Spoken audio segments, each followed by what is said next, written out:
Happy Small Business Saturday. All right, we are live.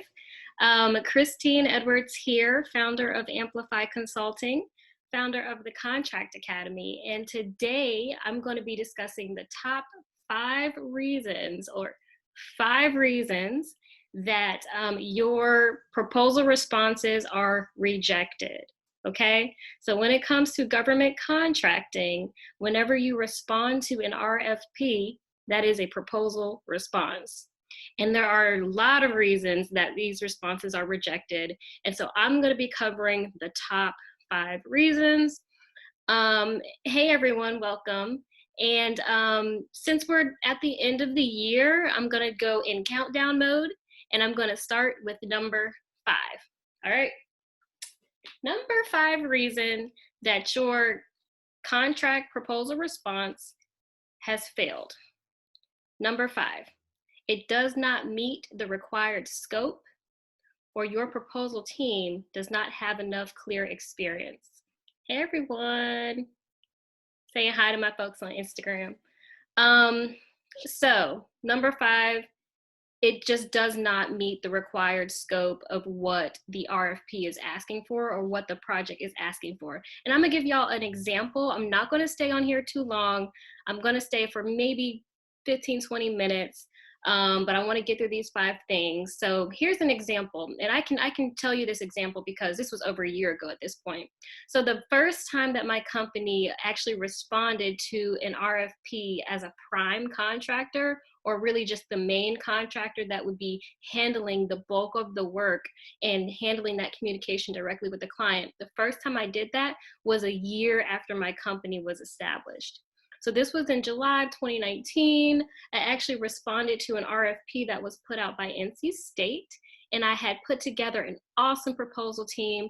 It was myself and 2 other small business owners, and we put a proposal team together. And the project was, I think it was a media services project where we would look at the website for this particular, project. I think it was something around agriculture and just really enhancing the website and doing some community outreach. But I actually did not win that project. And their main reason was because my team did not have enough experience, okay? So that's the number 5 reason that your responses are being rejected, is that you don't meet the required scope or that you just clearly do not have enough experience. And the way that I tell my clients to prepare for that is to make sure you have business references and to make sure whenever you are working on projects, you're writing everything down, right? You're taking photos, you're writing down exactly what you did on that project, because then when you do have successful projects, you can use those on your next proposals. Social proof. Okay. Number 4 reason. The number 4 reason that your proposal responses are being rejected or that they fail is that your project is over budget. Again, when it comes to government contracting, there's a lot of things to keep in mind, a lot of stipulations here, okay? And one of them is pricing. That's why they call it the competitive bidding process. It's a bidding process. So you want to make sure your project is coming in right at the budget or at least under budget, right? So that it is competitive. So government buyers get a lot of proposal responses whenever they put out a really, popular project or a really kind of tasty project that can go on, could be a multi-year project, could be a multi-6-figure project or something like that. You want to make sure you're being realistic in your budgeting and your pricing. If the pricing is listed on the RFP, you do not want to go over budget and you do not want to over scope. So just make sure when you're reading the RFP, you're responding directly to the scope that it is asking for, okay? So that's number 4 reason. You don't want your proposal to go over budget, and you also want to pitch a competitive budget. So say for example, I'll use that NC State RFP again as an example. Again, that RFP, the budget for that was $40K. And my project came right at $39K. And that was fine. That met the budget requirements. The other two projects, and actually the winner, their pricing was right at 40K. Okay, so you can be competitive, but there are different criteria that matters. Okay, so that's the number 4 reason, is that your project has gone over budget. All right, number 3. Now this one is a tricky one. Okay, and again, I'm counting down backwards. The number 3 reason that your RFP proposal response is rejected is that simply the other teams were better. I'm sorry. The other proposals were simply better than yours in a lot of ways. And that's really harsh to say. Sometimes it just happens. Whether they have the perfect combination of pricing, whether they have the perfect combination of scope response, right? Or whether they have the perfect combination of teams that have done this work before in the past. Sometimes other proposal teams are simply what exactly that government buyer is looking for. And I'm hoping that folks are reading through the lines or reading in between the lines a little bit here, okay? The competitive bidding process is about relationships, okay? And nothing is black and white. So I want y'all to read between the lines and remember what I said about relationships. The number 3 reason is that other proposal teams were simply better, or they could be more sought after, or they could have that reputation. So relationships, okay? That's the number 3 reason. And if you've ever heard me speak before, you know that relationships matter so much. I actually have a training called Relationships to Results to Revenue. So again, you're going to want to make sure you maintain those relationships and those partnerships throughout your contracting process, and also just throughout the way that you do business. It's so important. All right, the number 2 reason. Your number 2 reason that your proposal response and your contract responses are rejected is that your proposal is incomplete. Okay? You do not want to submit an incomplete proposal. So when you are looking at an RFP, okay, a request for a proposal, you want to make sure you read through all of the directions and the required documents. So if you submit a proposal and you forget to submit a certain document that it's asking for, whether it's a document that's about your subcontractors, or if it's a document about, your budget line, or some paperwork that you need to sign, you need to make sure that everything is completed, right? So make sure your proposal response is complete, because and I've talked to contract specialists before. This is kind of a well-known industry fact. I wasn't able to find any published articles about it because it's kind of an insider thing, but you do not want to submit an incomplete proposal response. So say, for example, they want to know, they want an org chart, right? And so you send over, well, I'm going to have the project manager is going to be this person. Our creative director and graphic designer is going to be this person. And then our construction landscape person is going to be this person. Right. You can list them out, but if they specifically ask for an org chart, or if they specifically ask for a certain thing, you want to make sure you include that.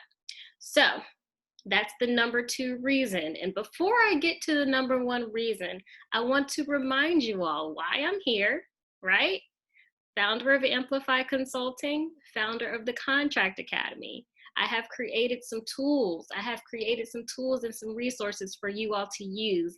So if you want to know how to read an RFP, I actually have a free downloadable tool. It's on the website, okay? You can go to amplifycharlotte.com/business-resources. All right, so just go to my business resources page. and download the RFP freebie, and it'll show you exactly what you need to pay attention to when you're reading your RFP. Hey, everybody. Thank you guys for joining this morning. I'm getting ready to get to the number one reason that your proposal response is rejected. Go ahead and drop your questions. Drop your questions in the chat. Folks on Facebook also, if you guys have questions, make sure you're getting your questions to me. I'm happy to answer them this morning. You know, it's Saturday. I got my coffee. Have you guys had your coffee yet this morning? It's almost afternoon now. All right. Without further delay, the number one reason that your proposal responses are rejected is that they are turned in late. Don't do it. Don't do it. Don't do it. Do not turn your proposals in late, people. Okay? And I know there's some people watching that have done this before, right? Yes, I had my coffee. So I know some folks. I might be guilty of this as well, right? So when it comes to RFPs, there is a drop dead deadline because we're living in a virtual world right now. A lot of our proposals are going to be delivered over email or even over an encrypted digital service, right? But, you know, pre-virtual world, you had to have everything printed out. Sometimes you would have to have things on a flash drive or on a CD or a disc or something like that, right? In a proposal package. And you want to make sure you deliver it on time to the government buyer or government client. Same thing goes with email, right? So a lot of times these proposals can be quite lengthy. This is an RFP, again, that I had from NC State, okay? And it is a pretty lengthy RFP. And so when I put together my response was, you know, it responded directly to that, okay? And so you want to make sure this takes a long time to put together, okay? So when you are putting your proposals together, you want to make sure you give enough time to do the research, give enough time to do the writing, give enough time to bring together your team, the design, the actual formatting of it. And you also want to give yourself enough time to go through, do all of your editing, spell check, grammar check, everything. One thing I'm gonna say about that is, hold on, I have a note here. One thing I'm gonna say about that is you wanna make sure you have a high quality proposal response, regardless of the budget or the price of this project. It could be a 4-figure project, right? A 4-figure project that's just kind of a short-term project and you're thinking, oh, I got this. That's fine, but I want you to make sure your proposal response is a 6-figure response every single time, okay? I don't care if the project is for $5,000. I don't care if the project is for $2,500. You better act like that proposal is a 6-figure response. I'm talking high quality images, high quality writing, copy editing, 0 errors, 0 grammar errors. You wanna make sure the way that your team is put together makes sense for that project. And you also want to have references. You want to make sure you refer to your references within the proposal response every single time, regardless of the budget. And yeah, I think that's just so important. It's so important. I will give you another example of not one that I didn't get, but a project that I actually did win. My company actually did win a project. And I honestly think, I truly think it was a combination of relationships and the high quality proposal. I honestly think I created this proposal using high quality images. I used images that I found from that city, right? And I paid homage to the artists that put together that imagery from the city. So you really want to be intentional about this. I would get into templates. I would get into tools that I use, but that's for another day. Canva, Canva, obviously is definitely one that I go to. I always use high quality images, and I try to stay away from your typical stock imagery, only because you want to make sure it's catered towards that actual project. So I will leave it at that. That is number one. Don't turn it in late. And your bonus is always to make sure it's high quality. So let's go back. Number five, these are the top 5 reasons that your proposals are rejected.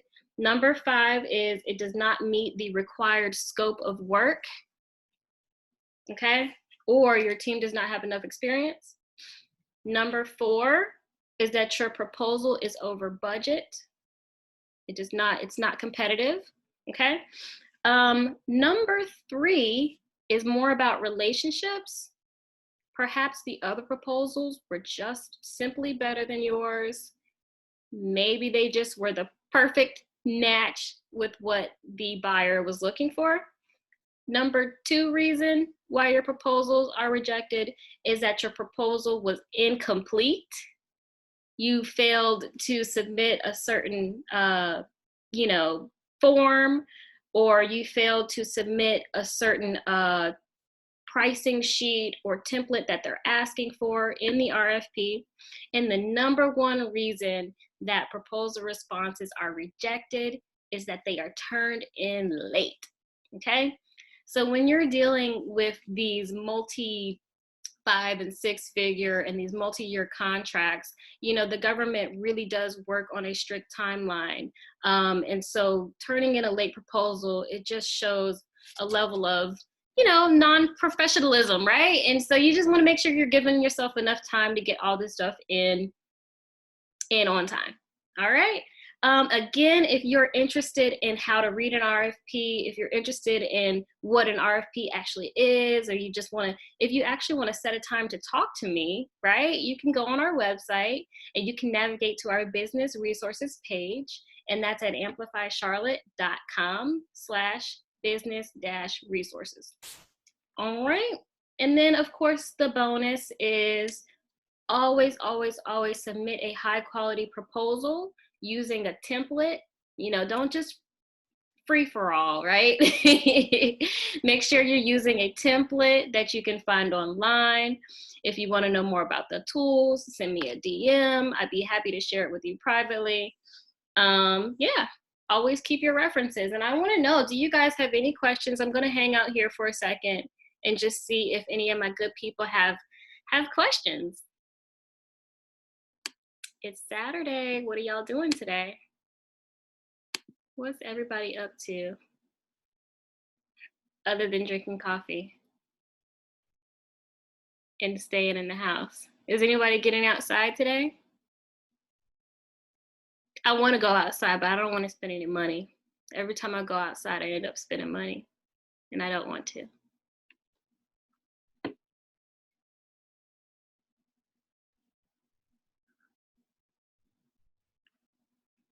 You can also use the little Q&A box if you like.